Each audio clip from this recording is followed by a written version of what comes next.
This is a production of World Video Bible School. To God be the glory.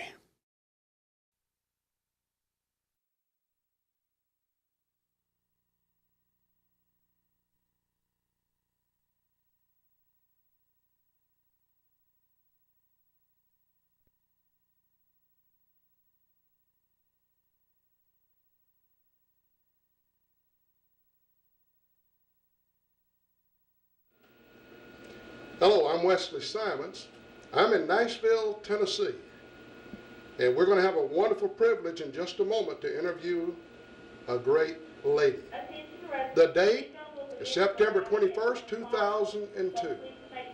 You know, all of us would like to live to be fairly old. They tell us to exercise. They tell us to eat certain foods so that we might live to be 70, 80, 90 years of age. Very few make it to be 100 years of age. We have a dear lady with us today that's 104. Her name, Laura Catherine Johnson Keeble. Now, we appreciate the fact she made it to 104, but that's not our primary interest with this dear lady. She's a faithful child of God, and she was also married to the great Marshall Keeble. And that's why we're here. We want to talk to her about her life with Marshall Keeble, and about the changes she's seen through the centuries as she's lived those 104 years. She was born August 6th, 1898. Now, Sister Keeble, I want to ask you some things about you, first of all, because we're very interested in you, because it takes a good woman to help make a good preacher. I know that because I am a gospel preacher. Tell me where you were born. August the 6th. Okay, now where were you born? Corinth, Mississippi. Foot Street. Foot Street. Okay. Now, tell me about your mother and father a little bit. My mother, was 10 of us in family, 7 girls and 3 boys, and we were all brought up on Foot Street until the boys and the girls began to get married and finish. Well, most of them went to school and finished school, and they I don't think any of them are there in Corinth now, but they were brought in Corinth, Mississippi, on Foot Street. Okay. What was your father's name, and what did he do for a living? Well, Luke Johnson was his name, and he was a worker at where they made shoe factory where they made shoes. Okay. Well, what about your mother?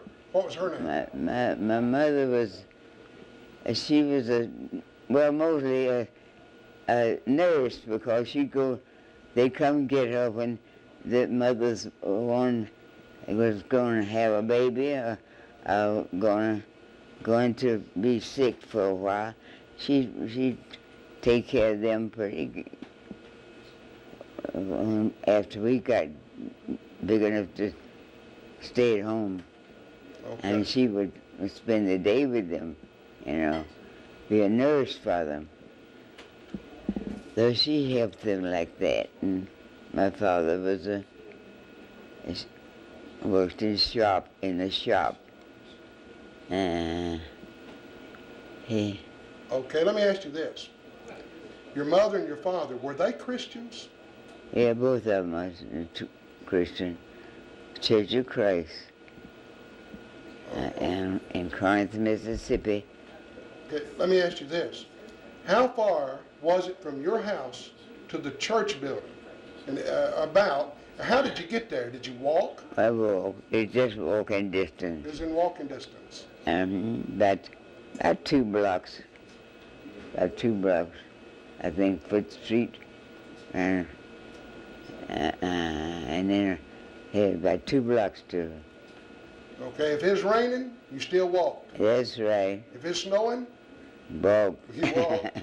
All right, now, so how did you learn the truth? From your mother, your father, preaching, what? My mother. Your mother taught you the truth? Yeah, well, she first heard the truth, and then she began to take us, you know, to hear the preacher.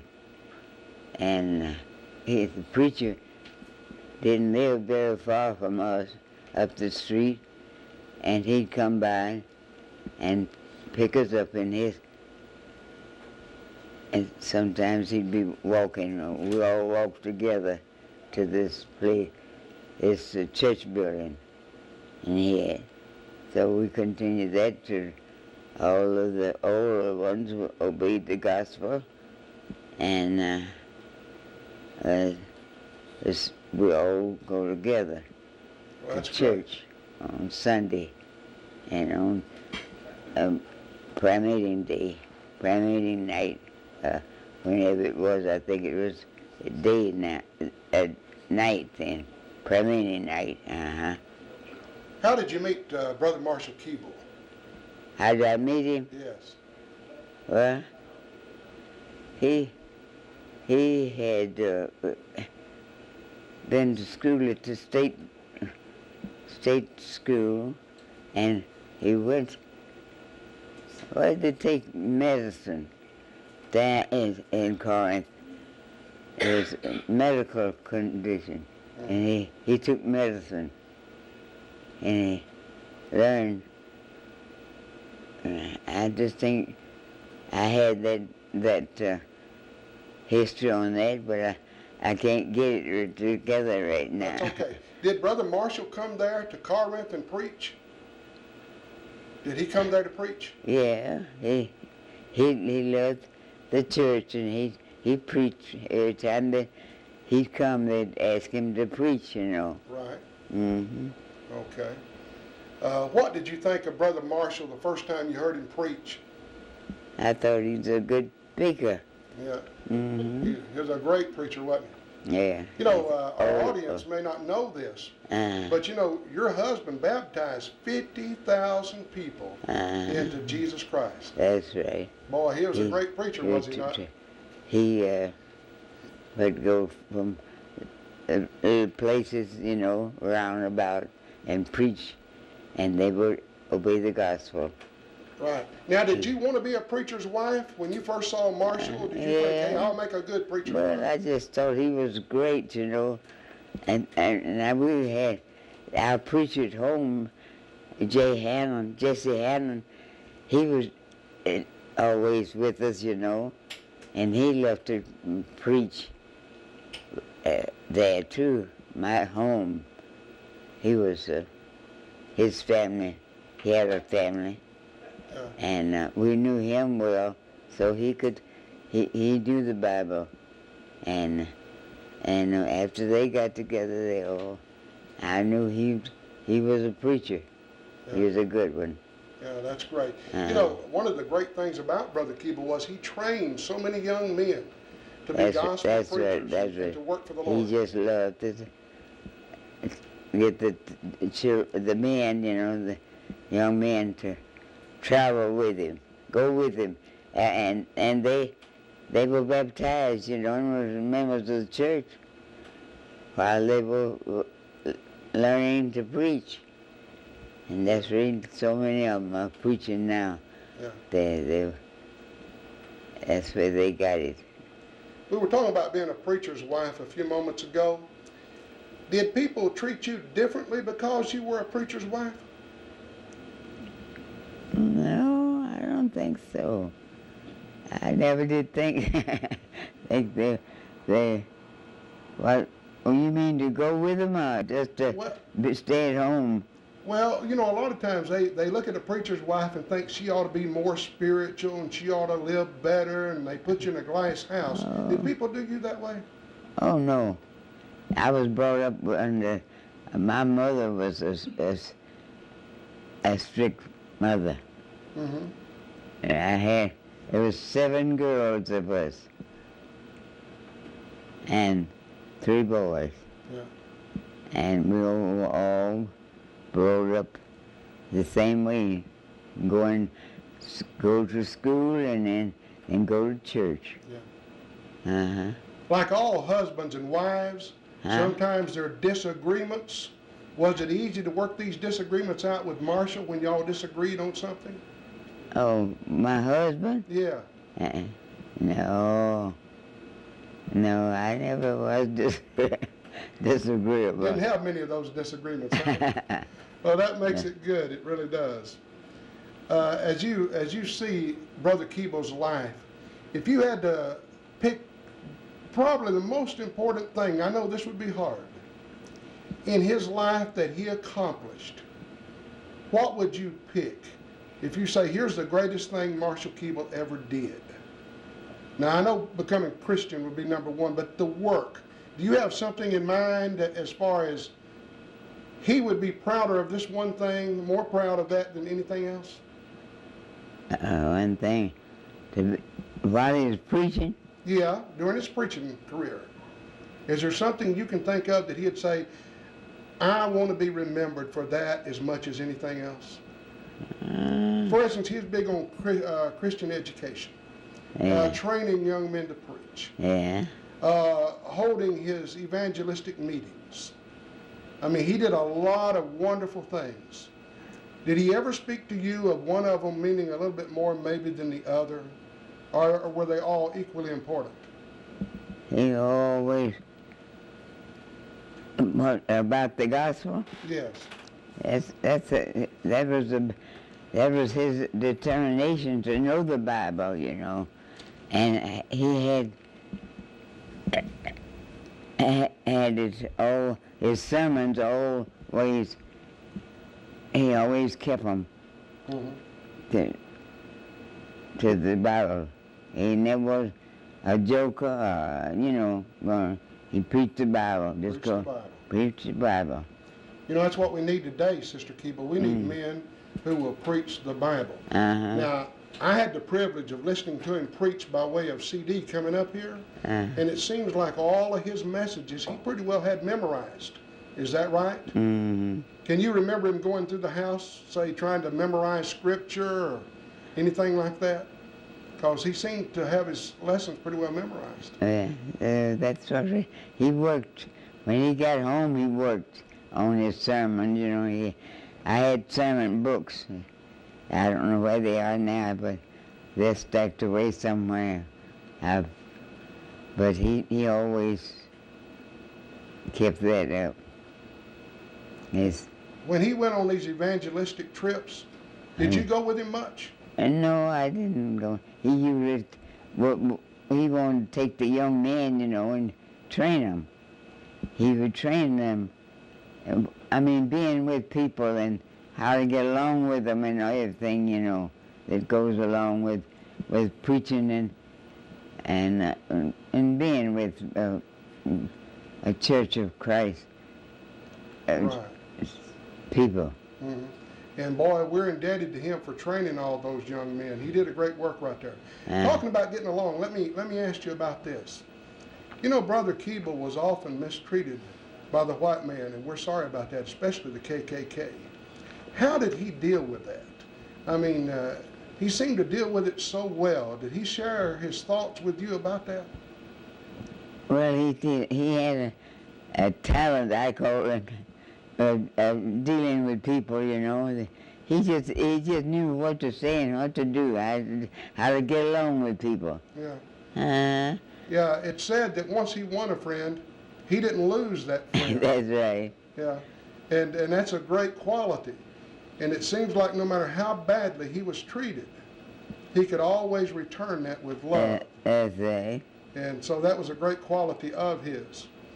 Now, tell me, when you were born in 1898, of course you would have walked, ridden a horse, in a wagon or whatever, and we see all these changes that you've seen in your lifetime.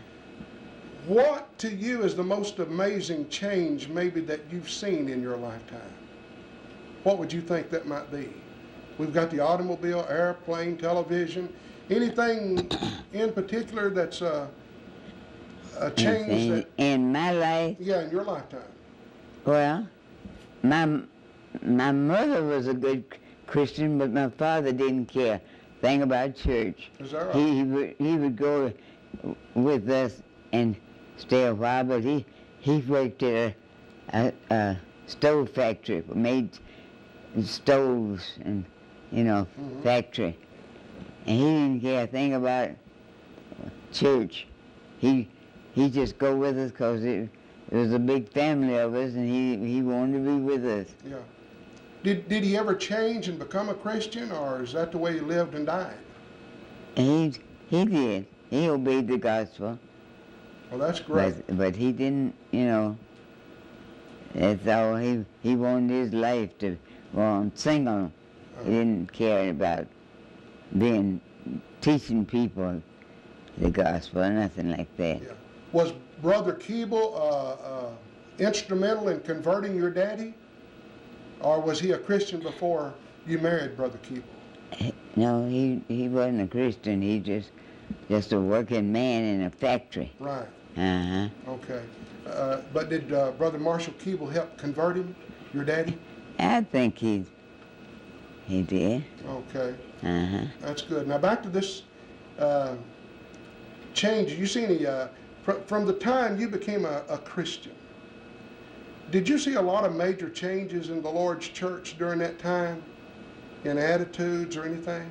Yeah. We had a good speaker, Jesse Hannon, was brought up in the church, and he stayed with the congregation till the men didn't want him ever, because if there was a boy, they felt like we'd get somebody that's a little older or a little knew the people better in that section. So they would get a preacher and keep him to preach on Sunday, and have Bible class and things like that. Yeah. Uh-huh. Did you teach Bible classes? Well, To the women? I'm talking about to the women. No, I or to wasn't. the children? To the children. I had a Bible class. We had literature then too. Mm-hmm. And we had literature of books to teach the children. Mm-hmm. It's already made out to them. You remember the literature? Why they made the? I can't think of the company. Well, the Gospel Advocate. Gospel Advocate. Right. Had some literature and so forth. And your husband was a regular reader of the Gospel Advocate. Is that not true? Yeah, he really was. Plus, after he would go out and hold a campaign, he would write down the results of the campaign and send it in to the Advocate so that people would know the work that he was doing. Uh-huh. And that was valuable. Yeah, that's right. Yeah. As we think about your teaching little ones, did you ever write any literature or anything yourself to help the little ones? No, I never did. I never did take over anything like that. I didn't think I had. Well, always, after I got up some size, I got a job, and just stuck to it. Okay, so you got a job? I just did, like taking care of people's children. Okay. So you took care of other people's children. That was your job. That's right. As they would come into your home, did they come into your home or you go to their home? I'd go to their You home. go to their home. Okay. Were you able by that process maybe to help teach them about the Bible and invite them to I think church? I would. And of course, I didn't have. I'd go on Sundays and to church, where I always worship. But I never did try to. If I thought they were interested in the church, I'd get them to go talk to them. So I never was a good enough Bible student. I like to read the Bible. Keep in Bible.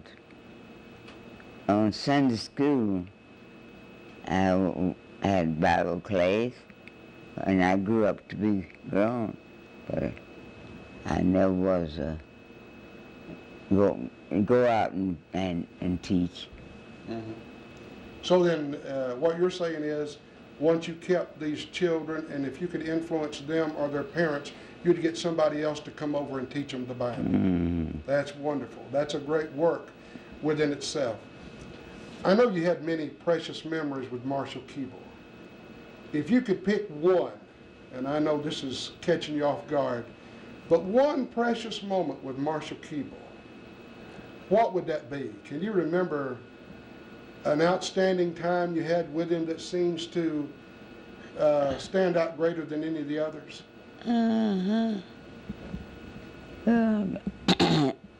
One thing would invite you to dinner on Sundays. Yeah. So you like being invited out to dinner with Brother Keeble into people's homes? Yeah, I like that myself. Yeah, that's always a treat for a gospel preacher. All of us have our shortcomings. I've got mine, you've got yours.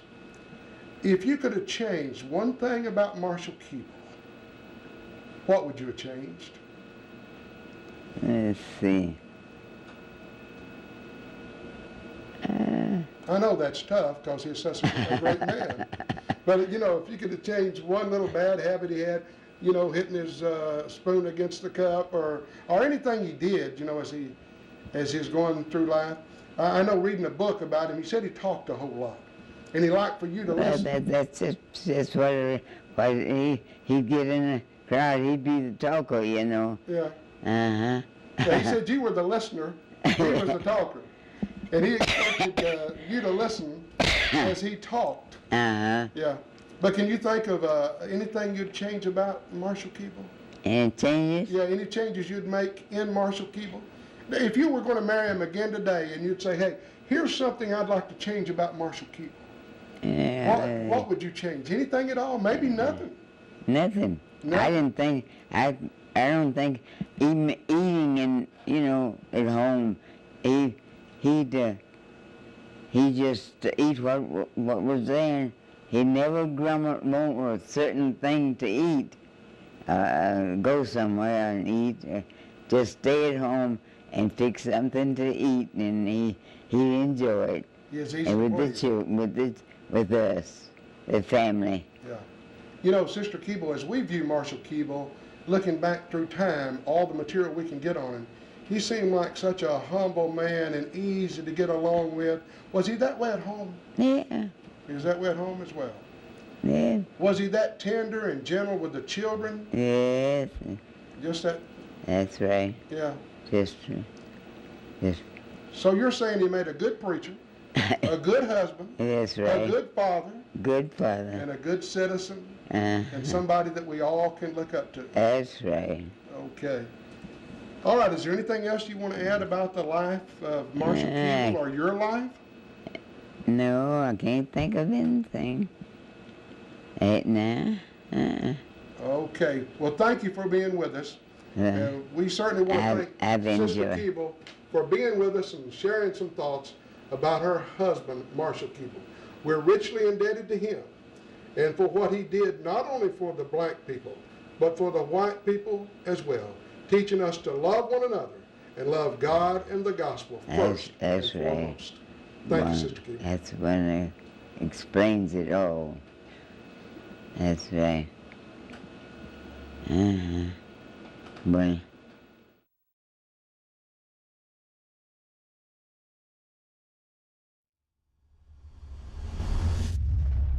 This is a production of World Video Bible School. To God be the glory.